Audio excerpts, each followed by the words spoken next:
everyone. I'd like to start off by saying how lucky I am to have not only one, but two amazing coaches to talk about, being Coach Donahue and Coach Joe. I'm going to start off by talking about the legend, Coach Donahue.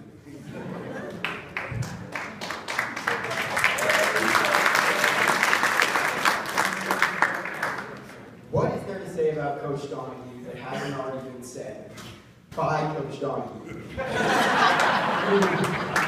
Coach Banquet has a great legacy, and he's not afraid to tell you that.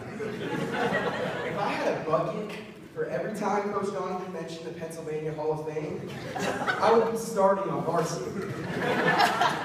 But seriously though, he really does have a wealth of experiences that make him a great coach.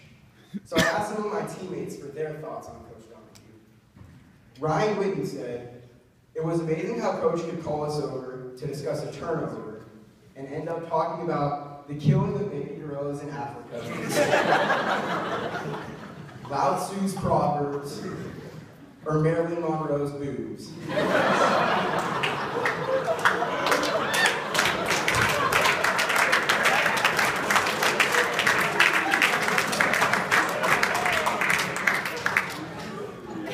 Connor Matro said that you could never laugh when Donahue made fun of someone because you could always be next.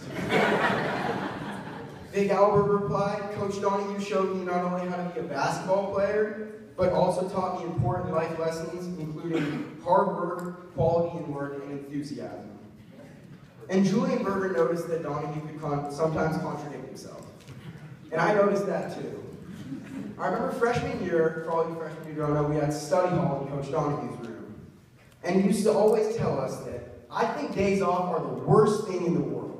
You know, when I was a kid, I went to the park every day and made at least 500 shots every day, and I would dribble up and down the court, until my mom had to pull me off the court because it got too dark. So he said, basically, always just said, I hate days off. No one should ever take a day off from basketball. Well, fast forward to sophomore year, after taking the whole spring season off from coaching.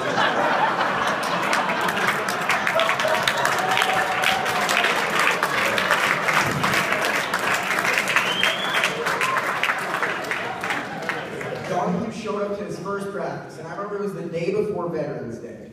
And we actually had a practice scheduled for Veterans Day, all the teams. And he calls us in at the end of the practice and says, "Good practice, and if there's one thing you guys should know about me or taking this practice, is that I'm a big believer in days off." I'm a firm believer in that. That's what I believe in. And it's a vital part of any sport, our off days. So for that reason, I'm going to give you guys Veterans Day off tomorrow. All right, now on to Coach Joe. While Donahue leveraged his experience, Joe leveraged his youth and energy. I remember the summer before freshman year, I used to always watch the Froshoff team practice. And I was really impressed at how hard they were practicing with seemingly no coach present. 3 months later, I realized that Joe wasn't a sophomore and he was actually a coach.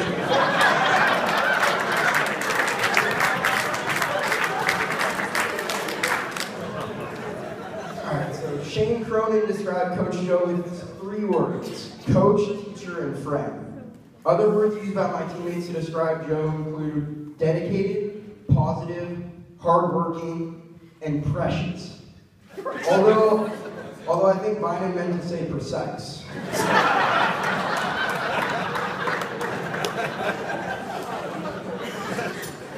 Not only were they great individual coaches, the coaches' styles complemented each other really well. Kind of in a good cop, bad cop kind of way. And you can probably guess who the bad cop is. I remember one time Joe complimented me saying that I was like a coach on the floor, to which Donahue replied, "Well, does he have to play like 90-year-old John Wooden?" It is kind of true. All in all, it was a great season. And by the end of the season, our team was really tight. Just like Coach Donahue's designer t-shirts.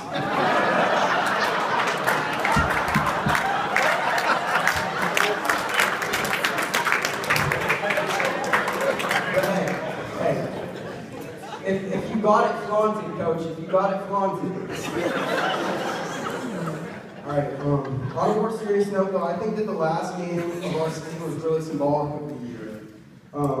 As Donahue said, we were playing our rivals, Oaks Christian, on their home court. And unfortunately, because of a death in the family, Donahue wasn't with us, but we took it upon us to dedicate the game to him. And as Donahue mentioned before, Biden even wrote Franny Donahue's name on his shoes before the game.